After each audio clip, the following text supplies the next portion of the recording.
Hey y'all, hey, you are on Healer Auset Holistic Soul Healing. We are on the R Network, not just for the people, we are the people.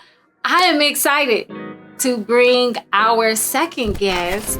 And if y'all haven't noticed, I kind of do things my own way. I'm a little unorthodox. I follow spirit.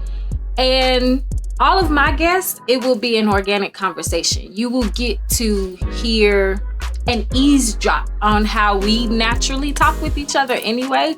So I don't like to say like I'm bringing a guest to interview, because my guests might actually also be interviewing me, which is the purpose and the goal of this particular guest.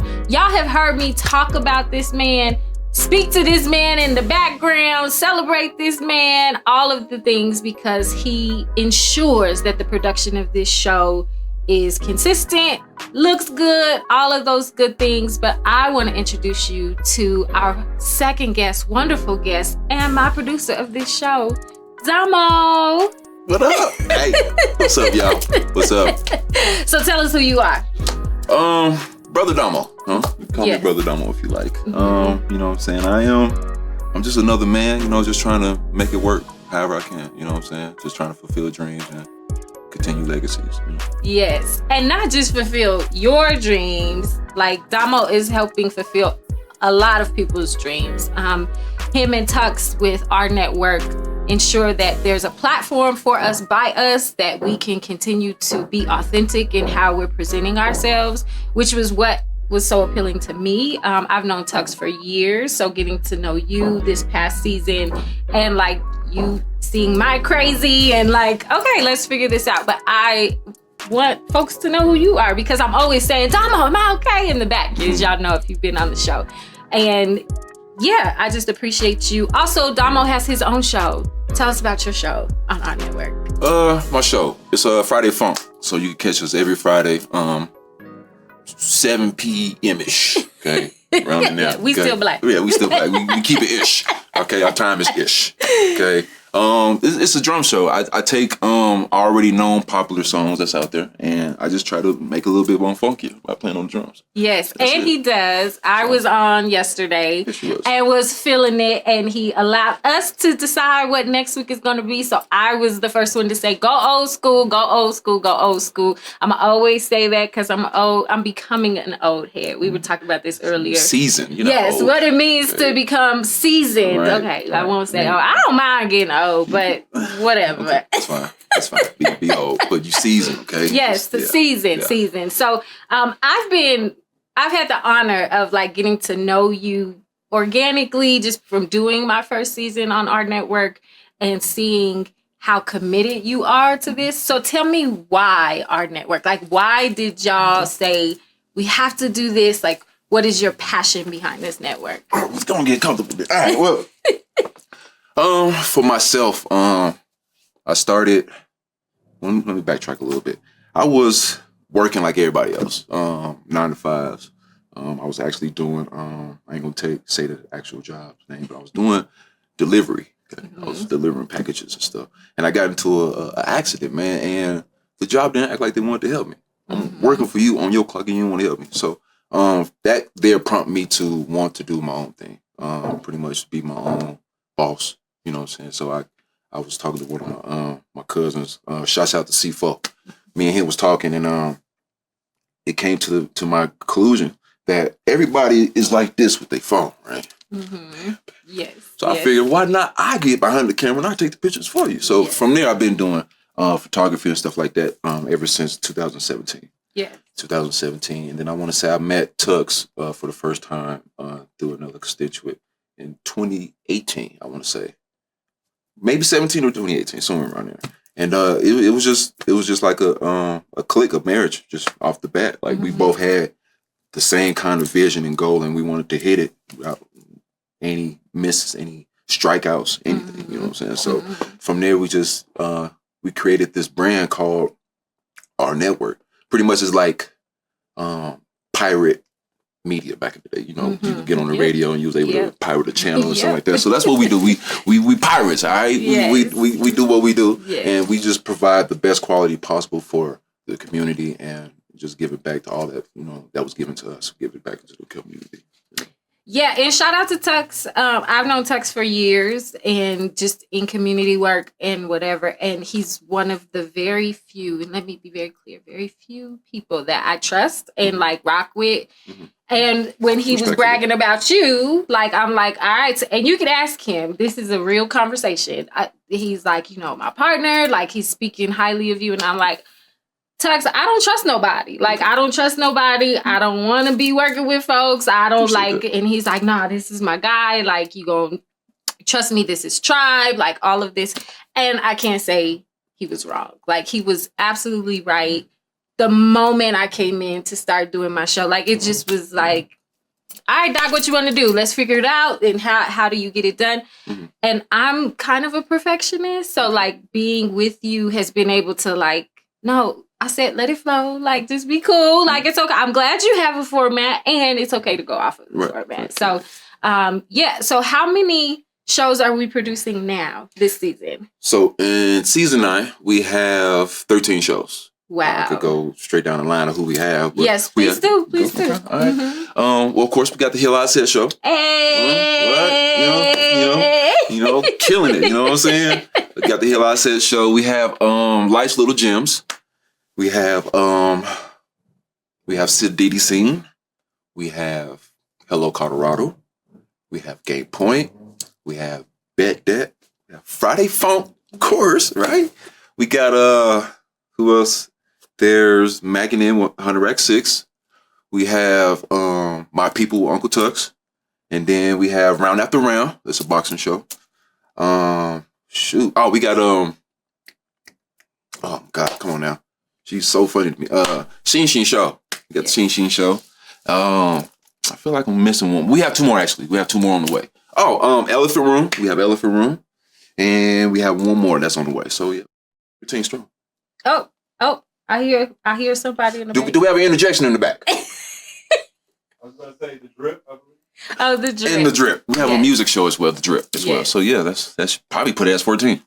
So I'm spoiled today, y'all. Having Domo as my guest. I also have Tux in the background where usually I'm yelling at Domo in the back. And so you'll hear me probably yelling at Tux, did we do it right? Like you'll probably hear that throughout this show.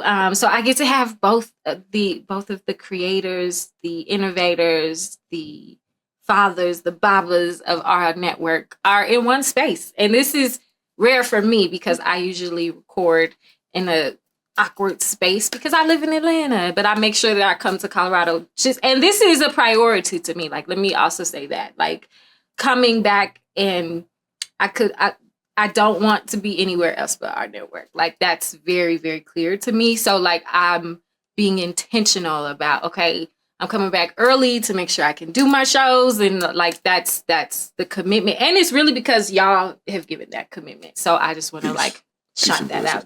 And we want to say we love you for that. Oh, thank you. Like, you coming how many miles? Yes. To fool with us? Yes. Yeah, we love you for that. We appreciate you, man. Yes, you have a home for sure. Yes, you know I love it. If this want to be your retirement home. I love it here. I love it here. Yes. Yeah, absolutely. Okay, so tell us who you are. Like, what is the story? How did you get behind the camera? Well, I hear I was tired of the job thing, but like, what motivated you? Because you're also a drummer. So like, what got you into the arts and into like creativity? And what is that story? Well, it dates back very far. Honestly, I got my first keyboard. I think I won it actually in a prize in elementary. My first keyboard. I want to say like maybe 2nd or 3rd grade. And ever since then, I just love music. Mm-hmm. So I've been doing drumming for my church since '93. Wow. The same church? Yeah, same one. Hallelujah. They don't make them like you no more. No, not at all. Because they be jumping, they be hopping. Them musicians be hopping. You've been playing drums for the same church. What church? Friendship Baptist. Friendship. Shout out Friendship. Friendship Baptist Church. Shout out Pastor Burleson and Evangelist Dallas Burleson, man. They are definitely mentors to me for sure. Yes. Like, and huge beacons in our community too, absolutely. In Colorado, in Denver. Like they have been in, yes. Since '93? Since '93.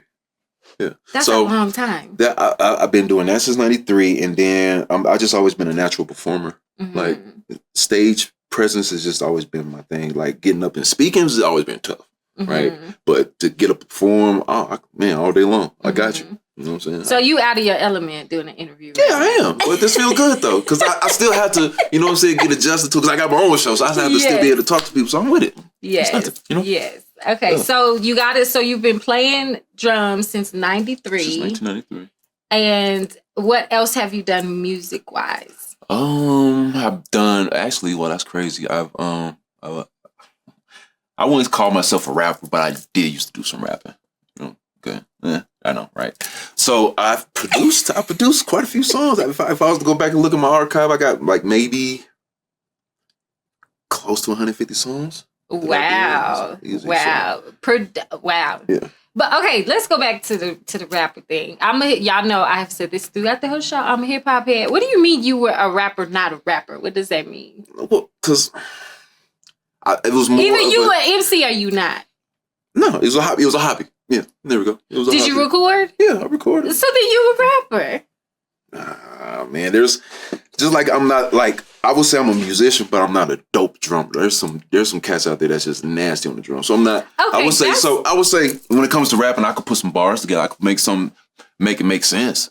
I could, you know what I'm saying. I could give you a vibe, but to say, oh yeah, you need to be, that wasn't my thing. Like it was more like I say, still performing. I'll be able to get on the stage and you know what I'm saying, do a couple of songs with my fellas and stuff like that. But yeah, it wasn't like I'm gonna take it all the way. You wanted to produce. Okay, produce. so you were a producer. Because the producer aspect of it is like making the beat, you know, chopping it up, putting it together, you know, creating a story without the vocals and putting the vocals on and making them blend and stuff. So yeah, I like the creative aspect of it. Okay. Absolutely. What was music to you coming up? Especially, you're from Denver, right? From Denver. So you're from Denver. What did music serve in your life, particularly as a child? Like, what were the benefits of having music in your life? Traveling, meeting a lot of new people. I would say it's more therapy than anything for me. I think being able to release good energy, maybe negative. You know, had a bad day, just got to release some. You know, good energy because you don't want to release that energy in a negative way, right? So it's therapy for me. It's therapy. I feel like, honestly. Yeah, I always, people who are from Denver, and I 16 years and then I left, but I've been here the longest I've ever been in my life anywhere. But I always am curious, like those summers of violence that I've heard about, like how did you navigate through that, especially as a musician and a young Black boy growing up? Like, how did you navigate that? And people neglect how violent Colorado is, how violent Denver is, how much this city can actually relate to other majority Black cities or majority major cities, right? But how has music like served as that outlet, as your therapy growing up in? Okay, that's a good question. I would say, like I say, music allowed me to travel. So being in churches, you're able to go to all these different communities. Yeah. That's just restricted of certain colors. You can't wear blue over here or red over here. Yeah. But I'm not wearing red or blue. I'm wearing Jesus on my back, baby. So, you know, I'm able to move around, you know what I'm saying? So it made it a whole lot easier for me to move around because I lived in Park Hill. I grew up in Park Hill. And then I moved to Marbella, but I was frequently all over. I was on the east side. I was in Aurora, on the west side. I moved everywhere. It was never like, you can't go over here because of this or that. Like, I just moved because I wanted to. So there was really no restrictions for me like that in that sense. I did grow up in a violent time, like in the 90s. Like, for those who don't know, like in 93, that was the summer of violence, 94, 95, and then, yeah. So I grew up in all that. But it didn't affect me that much. Although I grew up in Park Hill during that time, I didn't feel like I need to hide. I need to, you know, be sheltered and nothing like that. I moved around. Even as a kid, so it really didn't affect me in that sense. I would say music just helped me to be more social, more in tune with myself, and being able to just be more me. What would you tell the youth now? Like, I wasn't here for Summer of Violence, but like being here for 16 years, you hear about the Summer of Violence. It's always a reference point. Now, I still feel like it's very violent. Like, I still feel like we have summers where it's like, goodness gracious, you know, I raised my children here. So to see how many friends my sons have lost, my daughters has lost, right? And what would you tell the youth now of getting into the arts to get them out of that pathway? Do it. First of all, turn that can, because ain't no endorsements over here. Look, it ain't even in the frame. It ain't even in the frame. Look. Chapstick and brush out the frame. Nobody gets endorsements. You're not getting no endorsements until you come pay me, okay? Nothing. You get nothing. But no, seriously, do it, because for those who reached out into the sports athletic programs, that's keeping them out of trouble. Yes. You know? So being in musicianships and things like that, being in bands, playing at churches and stuff, yes, that's going to keep you out of trouble. Mm-hmm. That's going to keep you out the streets. Mm-hmm. So absolutely, do it.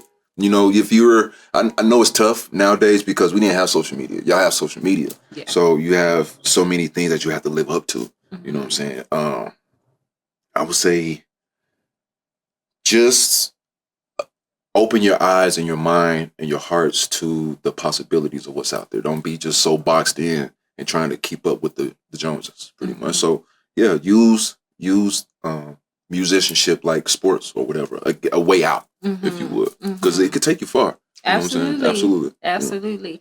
So I'm going to shift it just a little bit, because we've been talking about, I just got back from Nigeria. Hey. And we've been talking about just off camera, our own like personal journeys of wanting to get to the motherland. So tell me why you think it's important to go to Africa. Why is it important for me to go to Africa? Because I want to get back to my roots. Mm-hmm. I want to know where I came from. I want to see if that's even where I came from. Mm-hmm. You know what I'm saying? And then not only that, like for those who are in America, if you're watching this in America, if you drove through Texas, you understand how big the state is, right? So if that's just a piece of what we see in our country, and the world is big as fat, I got to see what's out there. Yeah. I have to see. So that's that's part of a few things that I need to do in life, is not only see Africa, but see other places on earth. But Africa's number one. Yes. Plain and simple. Plain and simple. Plain and simple. But why did you go to Africa though? I went to Africa because I am in the tradition of Ifa, and I went to get initiated into Ifa, and I also got initiated into my Orisha, which is Oshun. So I did 2 initiations. Okay. Now, what are those? Yeah, so Ifa is the oldest religion on the planet. Everything is rooted from there. As I'm continuing to grow in Ifa, I'm realizing like Christianity, there's so many things that came out of it. Islam, Judaism, all of these things are rooted out of us, right? Like out of us. It's a whole process. I think the biggest thing when people learn about Ifa, the first thing they say is like, you have to shave your head. Yes, I shaved my head twice while I was over there. And it was just, for me, I knew that I'm also, my descendants come from Cuba. I'm Afro-Cuban. And so Santeria is when they took us from Africa, Ifa landed in Cuba and developed into Santeria. So all of these, for me, same reason. Like, I know I'm connected to this. I know this is my heritage. I know this is what my ancestors did. So I had this whole beautiful spiritual journey. And I've been close to Ifa for about 20 years. I just didn't want to get initiated over here. Like, I knew I needed to do it the way my ancestors did it. And it was the most beautiful experience. Shout out to my Babalao, Baba Ifatoki. And I was there for 2 weeks, and it changed my life. Like, it changed my life. It changed my life and enhanced what I have already lived. I strongly suggest that if you are melanated on this land, to go to Africa, even if you are clear that you were of the original people of this land, right? Because a lot of people confuse and forget that we were the first people even on this land. So I'm not saying I'm saying that regardless of whatever, experiencing Africa is life changing, and I intend to go back every year, many times. So when you say initiation, part of it was the shaving of your head. Part of it was that, yes. What else was it? It's a whole like honor and respect of the journey. Okay. That you don't just willy-nilly share, but you definitely like recognize the need to give access. Okay. You know what I mean? But it was a whole journey. Like I've been on for about 4 years. So I think we have been talking about like, yeah, I'm going to Africa, I'm going to Africa. That has been in the conversation for about 2 years for me. But it had been an official, like you are in the process of being initiated for about 5 years. Wow. And so, okay. and I've been, like I said, I've been close to Ifa for about 20 years. Okay. First religion. I never heard of it. Yeah. It's the oldest documented religion, and it's so oral. All I can say is being in Ifa, I feel the most full I've ever felt. And it doesn't compromise my Christianity. It doesn't compromise my Islam. It doesn't compromise my Buddhism. It doesn't compromise anything because it encompasses it all.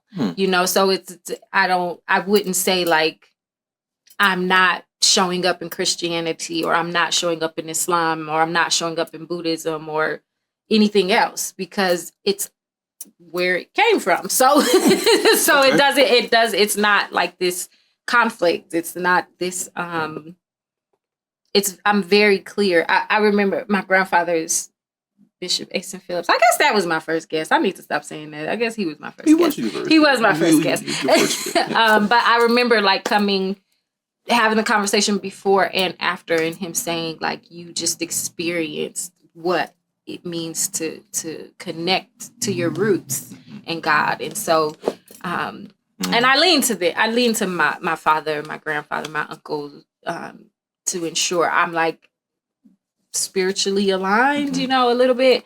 And I also don't, right? Like there's also the piece of like, I'm also doing something that y'all may not understand. So, true. And I'm okay with that. But yeah, it was everybody go to Africa. I'm going. Now, see, now the problem with that is, right? Every Black American, not majority, some may want to go to Africa, right? But they had this fear and phobia of that flight, that long flight. So can you tell me what that flight is like? It was a 10-hour flight from Atlanta. Again, I live in Atlanta. Okay, so it was, that's not bad. I just made sure like I was sleepy.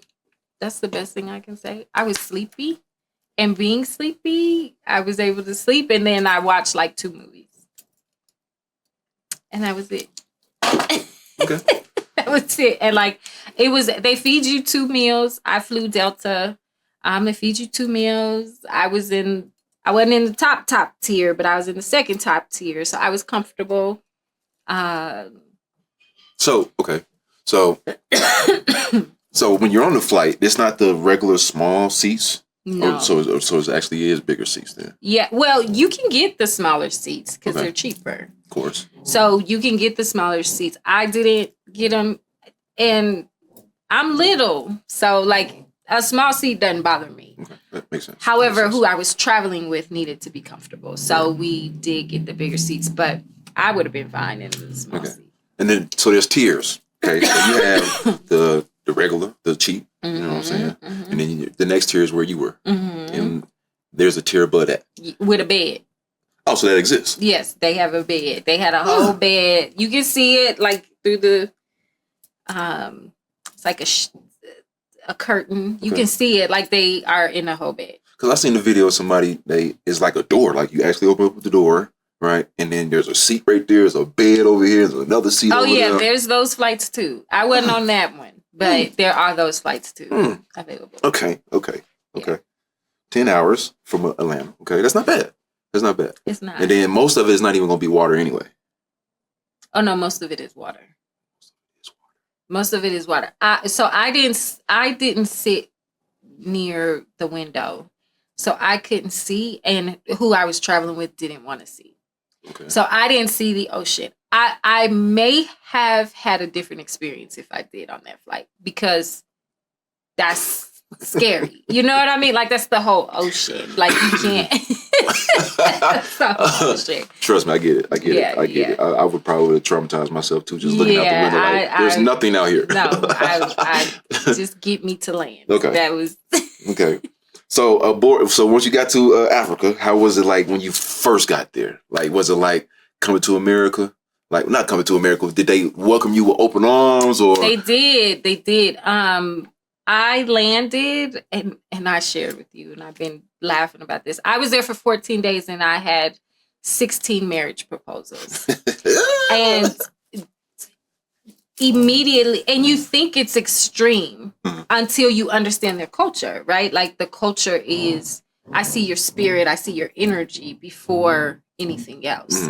And so it actually became a compliment. At first I was like, okay, y'all putting 10 on 20, like, stop. You know what I'm saying? But then once, like, the elders begin to explain to me, like, you're here on a spiritual journey. So that's what people are seeing in you first. They're not seeing anything other than, they can tell you have a good heart. They can tell you are a genuine person. So that's what they're attracted to. They're not attracted to, you know. Looks. No, that's what far from shallow. Yeah, they're not shallow at all. But they will tell you you're beautiful, but they're not shallow at all. It's all about connection. 16 out of 14 days.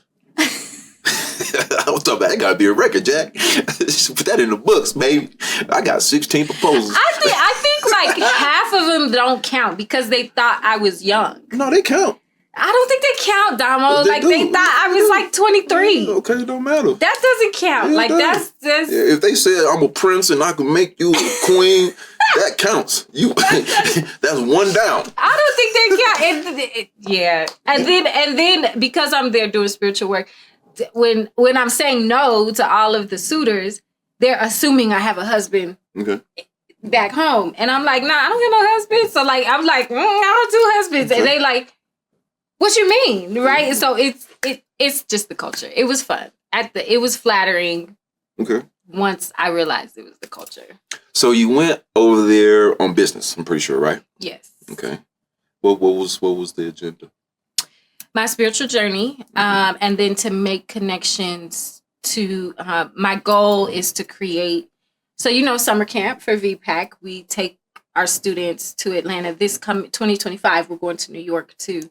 Well, the ultimate goal is to create a performing arts exchange program with students. And so I want to be able to bring VPAC students to Nigeria to study dance, to study performing arts, because it's there, to study drumming, to study all of the things. And we can stay for 2 weeks, learn, and then eventually get to a place where we're bringing back the youth performers from there and bringing them here to teach them hip hop, to teach them media, right? To teach them all of the things so that they can, because I think reconciling with what it means to be African American and reconnecting to Africa, one of the things I want to be and stand firm in is that I'm proud of hip hop. Like, I am a hip hop head. But you know what I'm saying? Like, I am proud of jazz. I'm proud of the culture and the richness of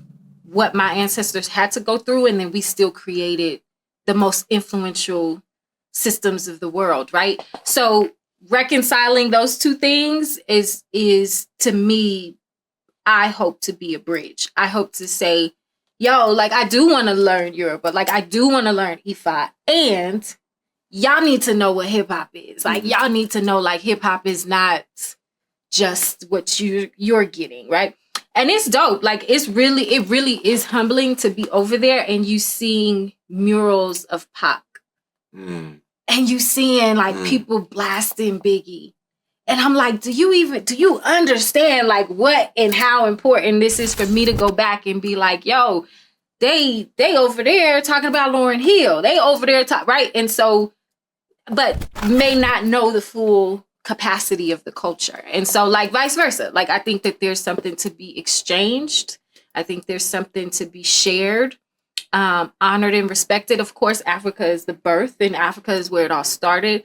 And you still have to honor who we are over here and how we survived. And like, we were still connected to these roots, and we created this whole new culture because we needed it, you know? And so that's my ultimate goal. Like I foresee in about 5 years, being able to take students in doing this exchange program. That's gonna be dope. I really hope you do get a chance to take them to Africa. That'd be hard. Yes. So culture. So now we're on culture. What was it like staying over there? Did you like stay in the city? Was it like village style? Yep. So we were in Lagos, and then I was in the village of Ijebu. Okay. And that's where I did most of the work. I would come back to the Airbnb every night, but I was literally gone from 8 a.m. till like 12, 1 o'clock in the morning. And then I would come home, shower, sleep, right back at it. Yeah,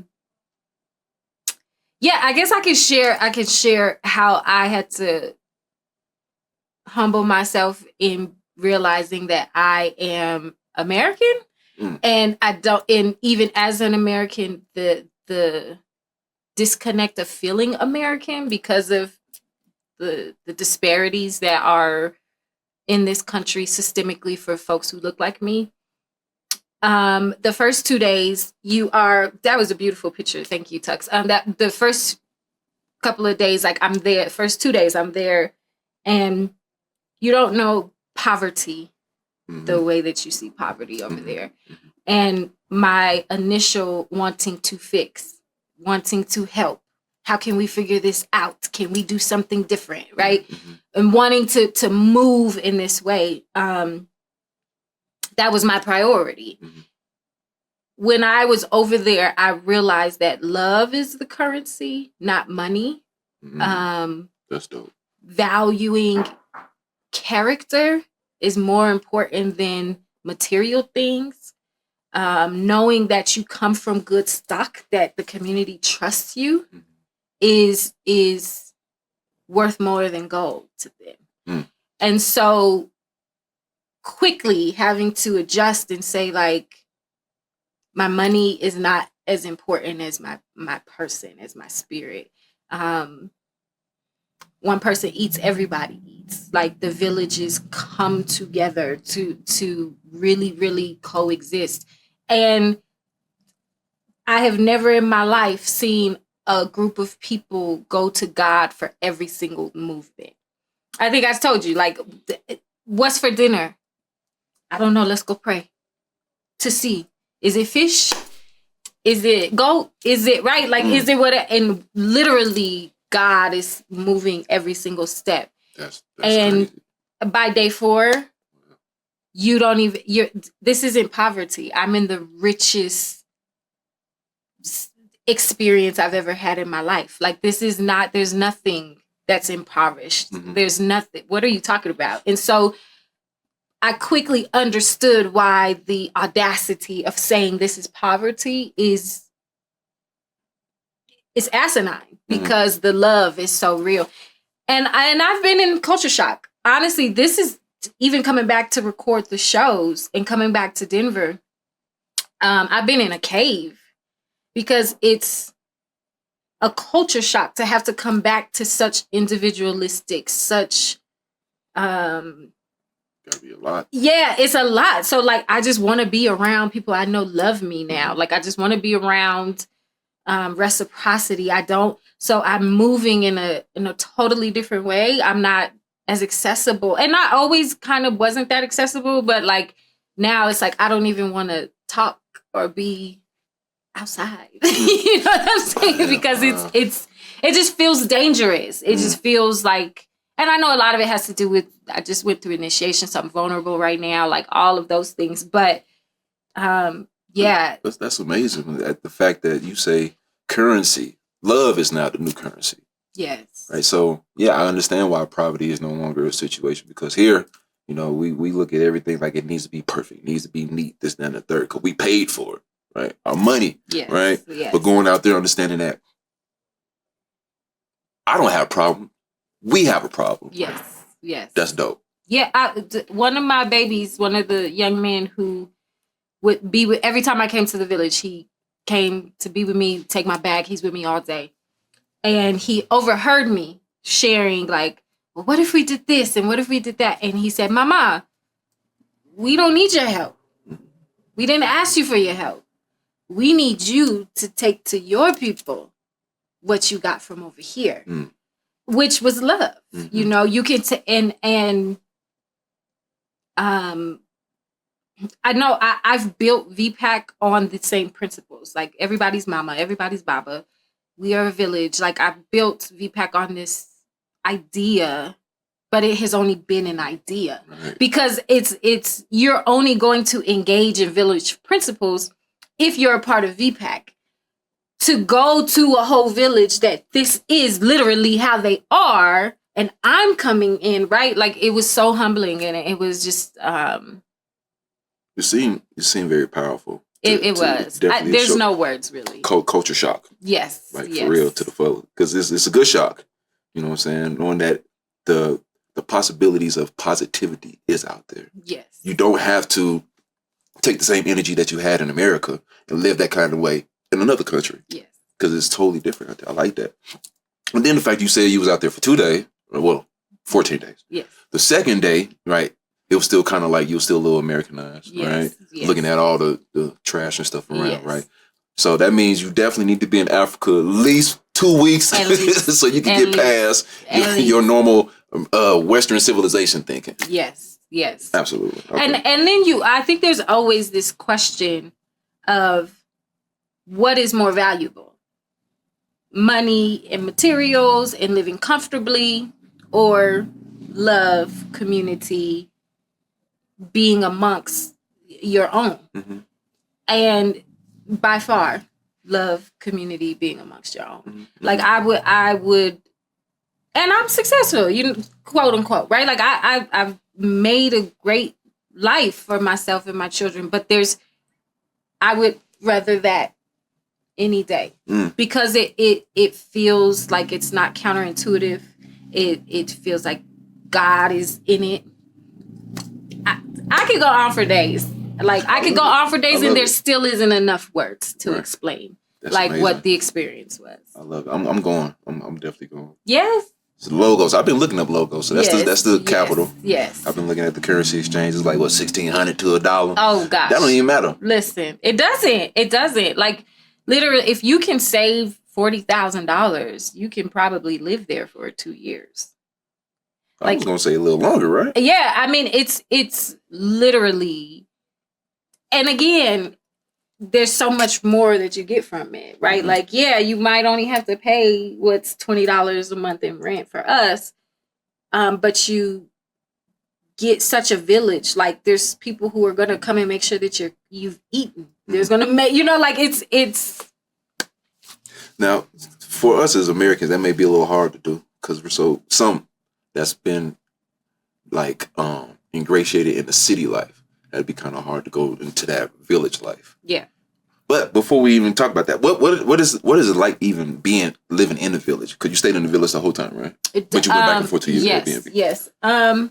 So there's definitely like times where electricity there's no electricity. There's times where it might not be hot water, that's running. Okay. But the city, like Lagos is actually like it's a city. Mm-hmm. So like that's the other myth of Africa. Like there are beautiful metropolitans in all of Africa, all of the continent.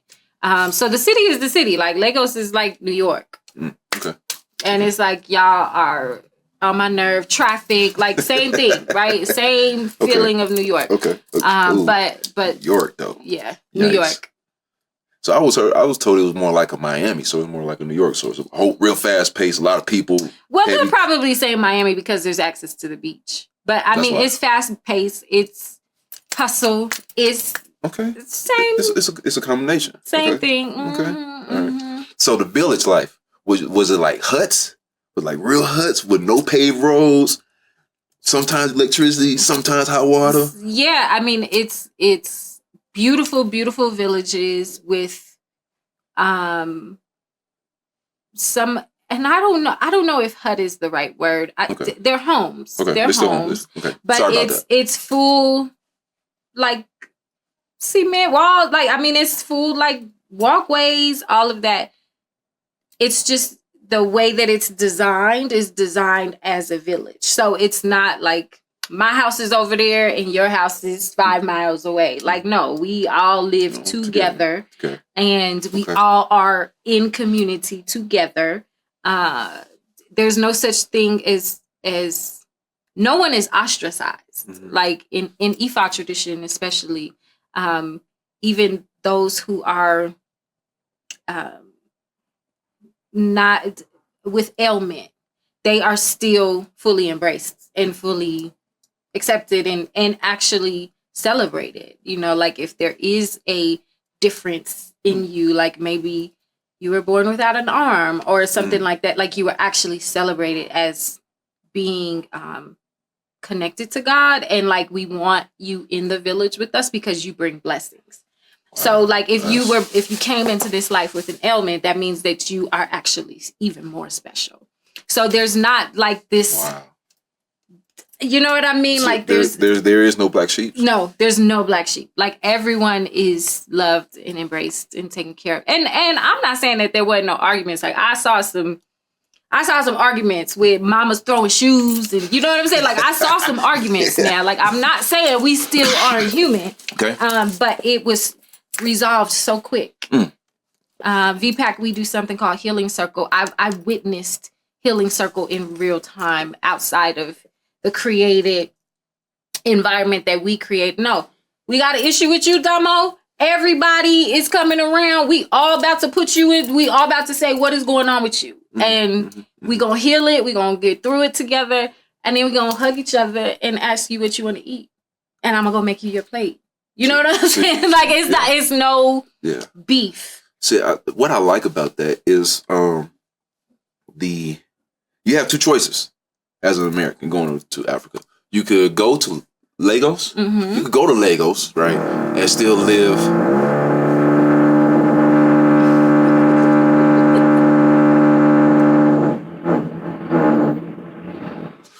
You could go to Lagos, okay, all right, and you could live the city life, right? But it's hustle and bustle, it's fast, blah blah blah.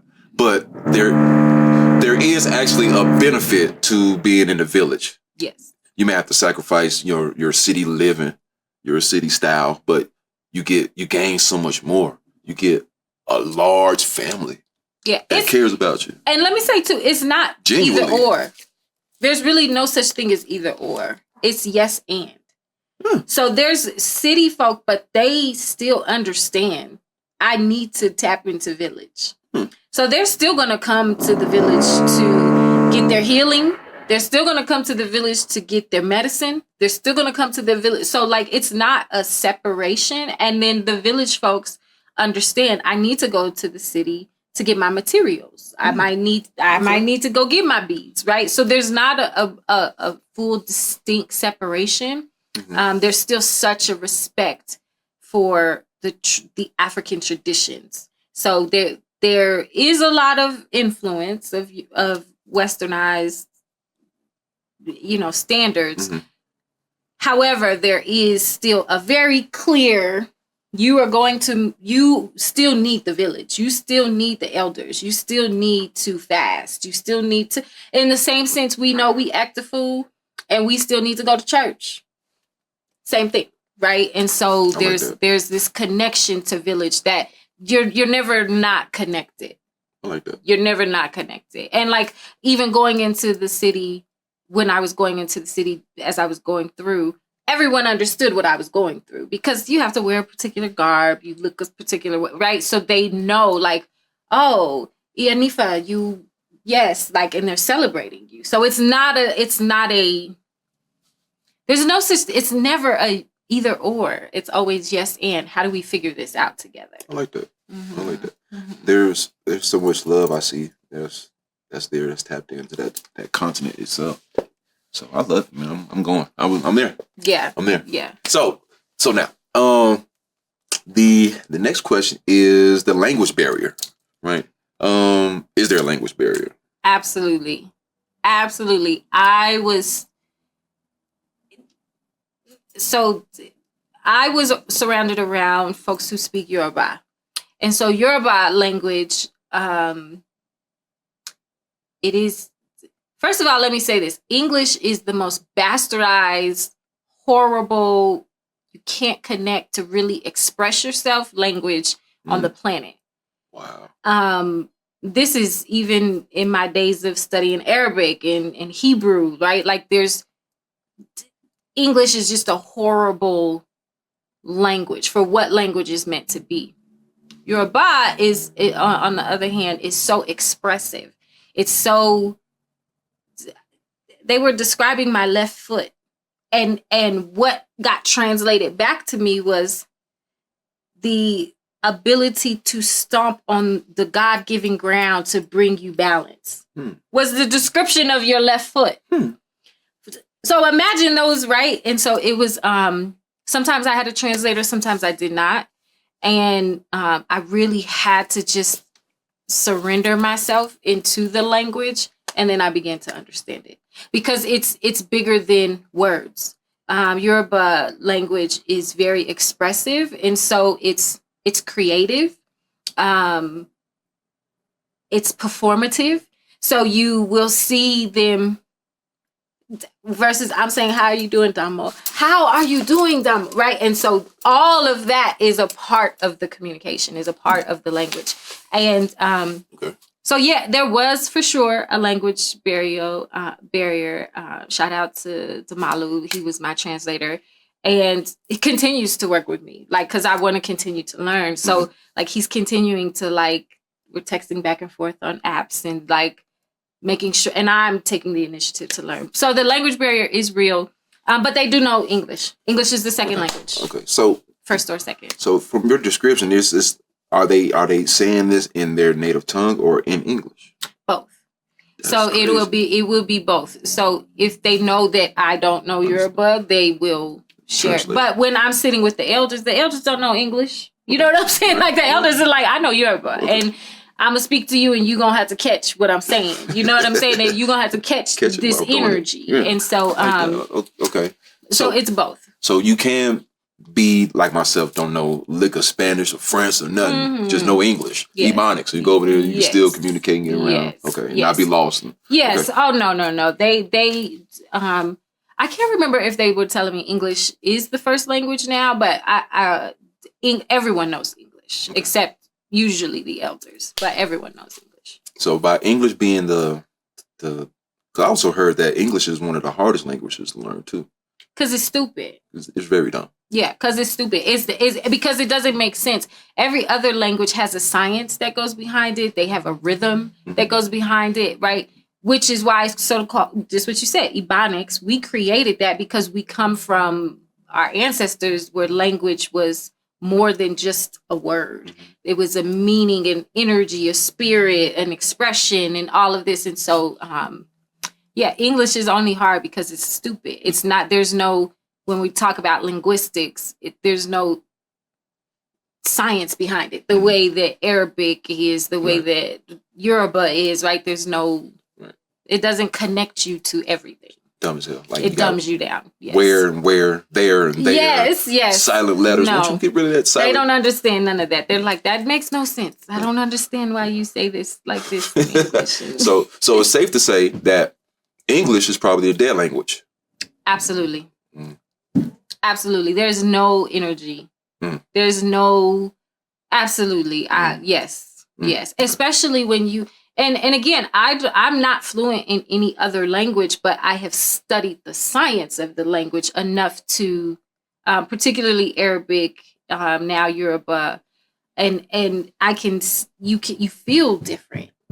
You know, like saying I love you versus saying, when you hear I love you in these other languages, you're like, that's doing something to the vibration. And I do chakras, right? So like chakra work, your verbal communication is speaking to your chakras. So as I'm going through initiation and they're saying things to me in Yoruba, my entire being is being aligned, right? You know, like my entire whole self is feeling what it means to cleanse myself out, right? And you're a musician, you're a producer. When you do things that a particular hurts, you know, those hurts come out of the language that these, particularly Arabic and Yoruba, there's a hurt when you're saying, when you're using it, there's a rhythm. So it like aligns you. And we know, you know, they're doing these things intentionally. So yeah, English is dead. Okay. It's a very dead language. Okay. I could go on and on. No, that's very useful. You know what I'm saying? Because these are the things I want to know. So, food. What's the food like? Delicious. I love international food, so I can't. But I eat Nigerian food. So what I did learn is that what we call fufu over here is actually not fufu. It's made with yam. And that's not what they actually use over there. And so like there's all of these different things, but the fish, the spices, it's very much rich spices. Now I will say this, you do have to prepare your stomach. I came back and I was probably sick for 2 weeks to my stomach. Because it just is new germs. Mm-hmm. It's new bacteria my body has never experienced. I don't, because I do healing work, I don't imagine when I go back I'll have that problem. But the first time you go over there, yeah, there was a bacteria that I had to and you can't do anything about it. You just have to let it pass. Mm-hmm. And okay. So that was the only thing. So you got sick there or you got sick when you came back home? I literally got sick on the plane coming back. Yeah. And I was like, and it was, I know what it was. Crazy. Your body said, I'm not trying to go back to America. That part too. What are we doing? Yes. Why are we leaving? This is on. But yeah, I was sick for and a lot of it I should have been taking more iodine than I would. Like there's things that I also didn't do that I know I should have been doing. Mm-hmm. I was just so excited. Mm-hmm. And so like but yeah, I was that's the only thing. And everybody that I know, they said, yeah, your first time, your stomach is going to be toe up when you get back. Okay. All right. So I mean toe up. Like, I mean, like, I don't know if you can tell, I done lost weight. Like, it was like toe up. Wow. Okay. Toe up. And you have to just let the bacteria. Now, I don't think it would happen again, though. Right. Because you got there and went through the process. Yes. Okay. All right. So, with all that being said,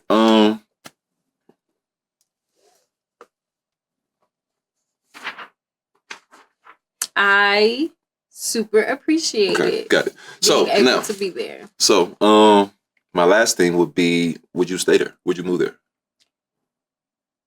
Yes. In a heartbeat. Yes. Yes. Because I would be comfortable. Mm-hmm. And I would be comfortable in my spirit. Yes. Good. If I could leave capitalism and Eurocentristic ideologies and thoughts mm-hmm. for my people, yes, I absolutely would go over there. Okay. Yeah. All right. So with that being said, so you're taking VPAC over there. What prompted you to start VPAC? Oh gosh. There weren't opportunities. Mm-hmm. I moved to Denver and I was a professional dancer since I was 12. So I moved to Denver. Went to college. I hated Denver. So I left. I graduated at 16 and was out.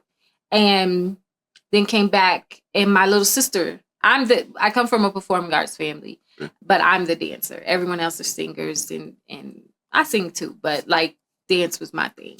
So to find out my sister was dancing with a group of her friends. And I knew what opportunities were in Denver for Black dancers. Shout out to Cleo Parker Robinson. She gave me many opportunities. We were the first group to rent out the theater 20 years ago. That's crazy. However, there were still, you have to be a contemporary or modern dancer to be with Cleo. There was no opportunity for hip hop dancers. There was no opportunity for African dancers. I mean, classes, but not like opportunity. So I literally came and just grew what this group of girls wanted to do unintentionally. I thought I was going to be the next Dr. Sebi. That was I studied with Sebi, studied with Queen Afua, Dr. Africa, all of this before it was popular. So I'm thinking I'm about to be the next Sebi. And God took me in another direction. And just Denver, there's no space for Black dancers here. There's just no space. And that's what made me start it. That's what made me keep it. And we started as dance, but we wound up doing performing arts. We wound up doing all of the arts. And then we wound up becoming a school. And then we wound up all of these things. But it all started because it was a group of 10 girls from Overland High School who just needed a mentor. And I was like, all right, I'll do it. And that's dope. You know what's crazy was a fun fact. I've learned some of my musicianship from Cleo Parker Robertson. Yeah. Cleo is definitely a beacon in the community, and we still need more. And we still need more. Like, it can't just be, and that's one of the things that I hope folks get from my show is that if we're not collaborating, we're not doing anything. Like, it doesn't matter that VPAC we're in our 20th year next month if I can't say that I've helped produce good people in the community, or I can't say that we've collaborated with great other organizations. Like, if we're not collaborating and we're still like, I need to be the only one doing this work, right? Then we're in our own way. I love it. VPAC, 20 years, 2004. Congratulations. Thank you. Like, it's hard to do anything for 20 years. Thank you. Let alone some people can't even live 20 years. Thank you. That's true. Congratulations, That's man. true. Shouts out to you, for sure. Absolutely. You. You and your team. Yes. For doing your thing. Thank you. For sure. So what do y'all have coming up? I know y'all got your summer, your winter. Winter camp is in December. Okay. Summer camp is all of the month of July. So we're going to New York. I took the first group to New York, so we're going back to New York. So this is going to be exciting to bring VPAC back to New York, Atlanta, then Denver, and we're doing a documentary. Hey. And so we are super. It's crazy. I was just on Facebook a couple days ago, and all of my first generation, they're like, we're coming back, like we're doing it, and so that's just makes me feel old, but I'm okay. Seasoned.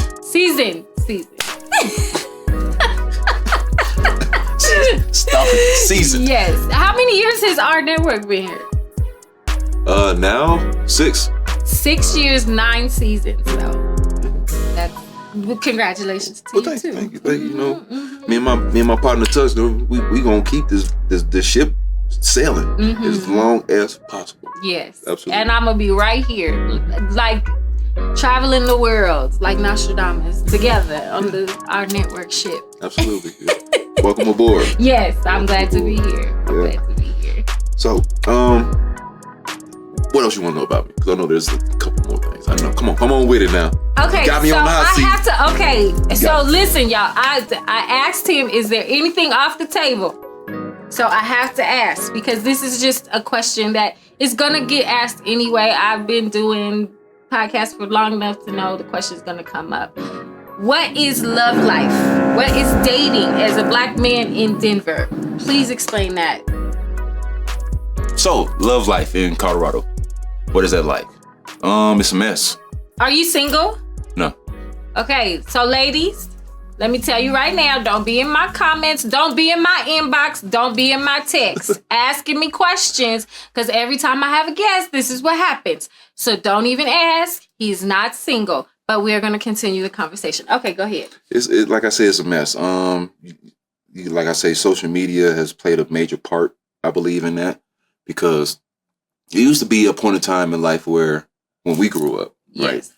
You went to school and you knew the people that's in that area. That's it, right? You didn't know what was going on over there, over there. So you had to pretty much get to know the people that's in your area, type shit, right? Sorry about my language. But nowadays you have social media, right? So now you're looking at all these people different across the state and the country. So the person that you with now, you lose value in that person because you're looking at everybody else like, ooh, look at her or look at him. You know what I'm saying? So it's like, you know what I'm saying? You don't even find true value in the person that you're with because you're always looking at other people and what the benefits or the better person could be like or whatever. So it's like right now, I would say that's why I'm with somebody because it's a mess. Huh? That's not why you yes, it is. Yes, it is. The companionship, the understanding that, you know what I'm saying, that you have someone there that's going to look out for you no matter what. You know what I mean? However that look, you know what I'm saying? Yes. Whether if y'all are married or y'all just have a situationship or y'all just have an understanding. You know what I'm saying? That's just something good to have. Now, just jumping from here to here to here, that's dangerous. First of all, with the climate of the diseases that's out there, right? That's dangerous. I'm not with that. And then just the headache of just having to please multiple personalities. No, it's a headache. It's too much. I can't do it. So what do you say to? I think Waiting to Exhale started this trend. And well, I don't know if Waiting to Exhale started it, but the movie definitely expanded it. That the Black men in Denver are interesting when it comes to dating. You being from Denver, you being a Black man, what does it mean to show up in your Black manhood in a state, in a city that is so minority Black? Like, what does that mean to you? It means a lot because, you know, I'm able to flex now. You know, I got all these. I gotta choose my words right. You have different ethnicities, right? That's out there watching you and stuff. So the fact that I could walk into the room and I could steal everybody's presence because the kingship in me, the warrior in me, you know what I'm saying? That's uplifting. That's exuberating to me. The fact that I know that I command what's happening here. You know, I'm the leader. You know what I'm saying? So I love it. You know what I'm saying? Yeah. I challenge, I bring it on. Like when I go to work sometimes, you know what I'm saying? I don't do it intentionally, but they just all just, you know, put their heads down, they back up, they go into their room, their corners, because they know big dog here now. You know what I'm saying? So, yeah, I love it.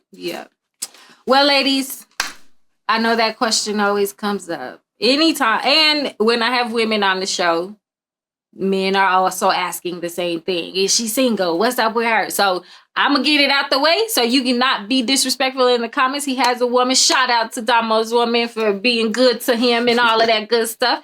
But making sure that we are showing up. But these are real, you know, when you get vulnerable and you're asking questions and you're getting to know. Also, if you are interested in learning how you can be a part of our network, I want y'all to see how dope this family is over here, how dope the village is over here. And this is literally, y'all are really eavesdropping what we be doing while he's setting up my show. Like, we just be talking and figuring each other out, learning each other.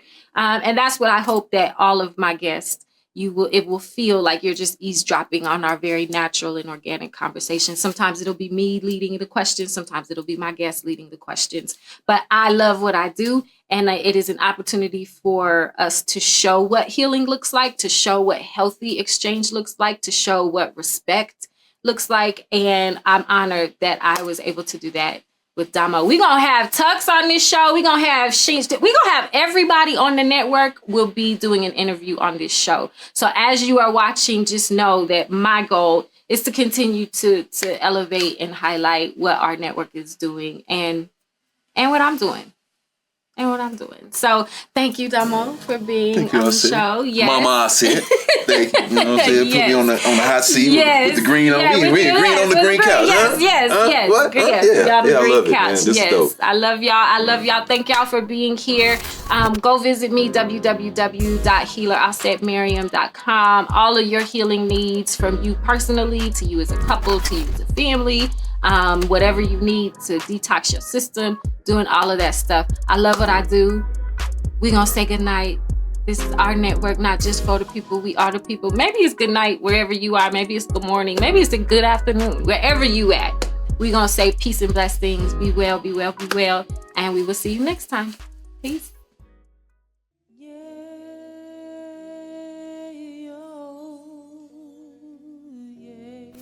Hey y'all, it's Healer Auset. I am here with holistic soul healing, holistic community healing, holistic education healing, holistic just come get your mind right healing. I'm going to see you every single week right here on our network.